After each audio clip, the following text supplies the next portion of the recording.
شو ذكرياتك الحلوة مع أبوكي اللي ما بتنسيها؟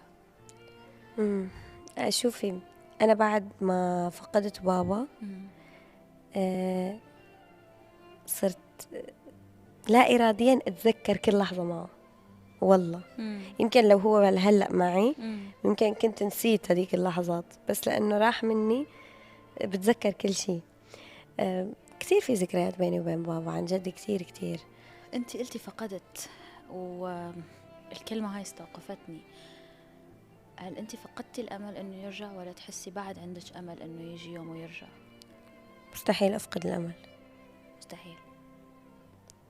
لا، مع أنه وصلتني شهادة وفاة بس أنا ما شفت شي بعيني، فمستحيل أصدق أبدا.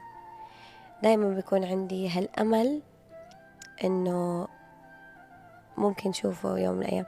هو أصلا هذا الشيء الوحيد اللي بتمنى أشوفه قبل ما أموت.